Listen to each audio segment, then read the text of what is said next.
안녕하세요, 한성민 원장입니다. 오늘 이야기할 주제는 복코입니다. 실제로 상담 오시는 분 대부분이 코끝이 좀 뭉툭하다, 아니면 코가 좀 너무 뚱뚱한데 수술하면 해결될까요? 이런 말씀을 많이 하시는데요. 그래서 오늘은 복코의 종류에 대해서 말씀드리고 각각 어떤 수술 방법이 필요한지 한번 알아보도록 하겠습니다.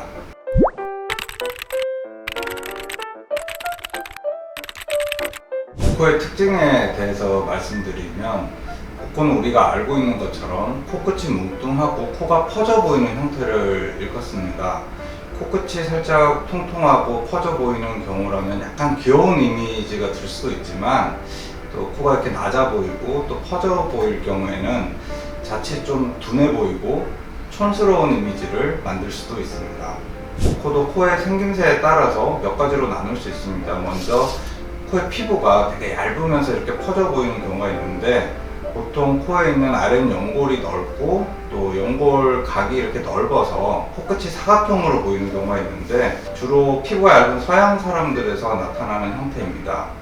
또 반대로 이렇게 피부가 두껍고 코끝이 둥글고 퍼져 보이는 경우는 아랫연골이 넓은 경우도 있지만, 주로 피부가 두껍거나 피부 아래측에 지방층이 이제 두꺼운 경우가 많은데, 이런 경우에는 동양인에서 흔히 나타나는 형태입니다. 복코의 이제 수술 방법을 살펴보면, 피부가 얇은 환자의 경우에는 앞에서 말씀드렸듯이 연골이 넓은 경우가 많기 때문에 묶어주거나 일부를 잘라주거나 또 코끝을 살짝 올리기만 해도 코끝이 작아지는 효과를 얻을 수 있습니다.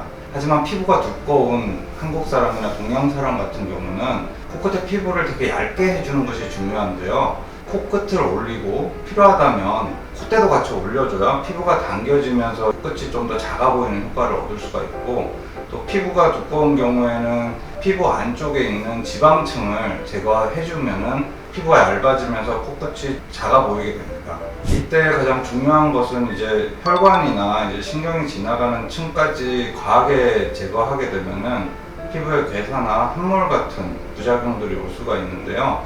그런 것들은 주의를 요하고, 그렇기 때문에 피부가 많이 두꺼운 사람들이 뾰족한 코가 되기는 좀 힘들다, 이렇게 볼 수가 있습니다. 또 복코인 사람들이 콧대가 넓거나 콧볼이 같이 넓은 경우들이 많기 때문에 수술 전에 담당이와 절골이나 콧볼 축소, 그리고 코를 높일지 코끝을 얼마나 높일지 충분한 상담 후에 수술을 고려해 보는 것이 좋다고 생각합니다. 사례를 보면서 다시 수술 방법에 대해서 간략히 설명을 해드리겠는데요. 첫 번째 케이스 같은 경우는 앞에 말씀드렸듯이 피부가 얇은 경우 코끝을 살짝 올려주고 연골을 모아주는 것만으로 해도 코끝이 매우 작아 보이고 날렵해 보이는 인상을 받을 수 있고, 두 번째 경우도 볼륨을 쓰지 않았고 코끝을 묶어주고 살짝 올리는 것만으로도 코끝이 충분히 작아질 수 있는 걸 볼 수 있습니다. 이런 경우는 피부가 되게 얇으신 분이고요. 다음 케이스 같은 경우는 피부가 되게 두꺼워서 충분히 코 안에 있는 흉살을 제거하고 코끝을 좀 올려주고 이제 절골도 했을 경우에 코가 수술 전후에 보면은 코끝에 있는 피부가 되게 얇아진 것을 볼 수가 있습니다. 다음 케이스 같은 경우는 코끝도 이제 뭉뚱하지만 콧대 자체도 넓어 보이는 경우입니다.